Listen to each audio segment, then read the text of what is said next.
We had a lovely event planned tonight. Supporters had come out to Dufferin-Caledon from across the northern part of the GTA to see Lisa Post, our great candidate there, and show our support for the great work that she's going to be doing on the ground as a candidate, hopefully as an MP. A lot of supporters came out, and I want to speak directly to them. Thank you for stepping up. Young people in their first political rally, active volunteers who've been going door to door, some seniors, maybe some who met my dad years ago and wanted to share that with me. There are political rallies like this across the country with all parties almost every evening. It's an important part of our politics in this country. Unfortunately, tonight we had to cancel because going ahead with the event would have put those people at risk.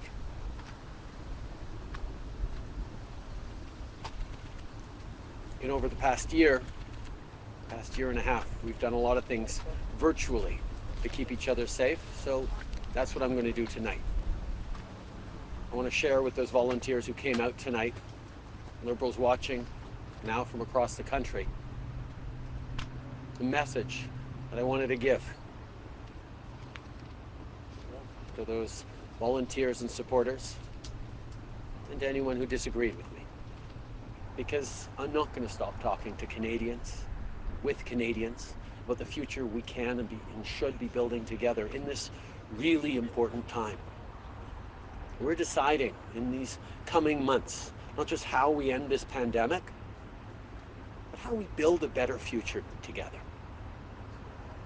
How we move forward. And it's especially important because of the past year and a half that we had. It's been difficult, but where we've been there for each other. Every day, when I walked out of my house and stood in front of the door and talked about PPE, talked about vaccines, talked about borders, talked about all the things we were doing across the country to be there for each other, I kept thinking about Canadians who stepped up.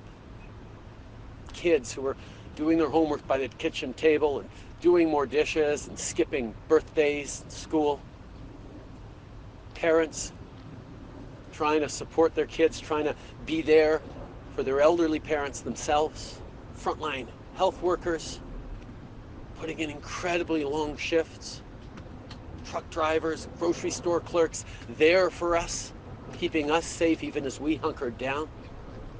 Canadians were there for each other during a really difficult time. We all had a difficult year. And those folks out protesting, they had a difficult year too. And I know and I hear the anger, the frustration, perhaps the fear. And I hear that. And I know we have to work even harder to be there for each other, to support each other. And we need to meet that anger with compassion. Because that's who we are as Canadians. We've been through a crisis. We're continuing to go through a crisis. We need to listen to each other and lean on each other and look to make the future brighter and more hopeful for everyone. We get to choose now what kind of future we want for ourselves, for our kids, for our neighbors. Do we choose better childcare? Do we choose to get through this pandemic by trusting our doctors and by trusting science? Do we invest in stronger communities? Do we continue the fight against climate change, knowing that that's how we create good jobs? These are big choices that Canadians, all of Canadians, need to grapple with. And we need to hear the concerns and the fears and the disagreements that Canadians have by listening to each other. But we also need to choose. And I know I'm ready. I'm ready for everything I know we're going to be able to accomplish together. I'm ready for even more hard work, But I'm ready for hope, too.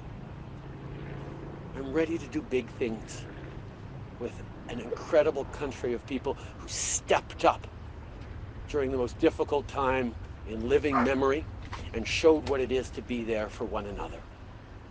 And that's why I'm continuing to be so excited about connecting with Canadians over the coming weeks to talk about the future we're going to build as we move forward for everyone. Merci. Jordan Press with the Canadian Press. You just mentioned how that anger, you want to meet it with compassion. Yet on the campaign trail, you meet that anger by waving back, smiling, and telling people to go get vaccinated. So I'm wondering if you can reflect for a moment and think, have you played a role in inflaming some of the rhetoric that has now enveloped this campaign that still has 3 weeks to go before Election Day? I think it's really important that we all reflect on our role as citizens in a democracy, as leaders, on how we choose to bring Canadians together. And one of the challenges we face right now is there seems to be a lot of concern that perhaps the desire to bring Canadians together is at odds with the desire and the responsibility we have to keep Canadians safe. Science tells us that the best way through this pandemic is to get vaccinated. That's how we end this. That's how we get back to normality that so many people so desperately want. So we have to stand strong for what we know to be true. That science is going to help us through this, is going to be the path forward out of this. But we have to make sure we are hearing those real concerns and responding to them as best we can. What's different about tonight is that we could not guarantee the safety of the people in attendance. The situation was such that we would have been putting volunteers, many of them have shown up here tonight, at risk. And that was not something I was willing to do. No way. Prime Minister, I've covered elections for the last 10 years in Canada, and I've never seen this level of anger at a political protest in those 10 years. So what is going on here? Is this reflective of a trend that's going on in Canada, perhaps fueled by American-style politics? What just happened there? I think we've seen over the past year with this pandemic an increase in anxiety, an increase in anger and frustration, a sense of powerlessness in a whole bunch of people who, feel like the world is unfolding in ways that they can't control, and that is really scary for an individual, for a community. I think we all need to reflect on whether or not we do want to go down that path of anger, of division, of intolerance. I've never seen this intensity of anger on the campaign trail or in Canada. Not when I was a kid, even with my dad visiting out west, where we did see anger. Certainly not in my past 12 years as a politician, where I regularly see protesters. And I think this is something that Canadians, all of us, need to reflect on. Because it's not who we are. It's not who we want to be as a country. We're a country that is comfortable with differences. We have to listen to each other.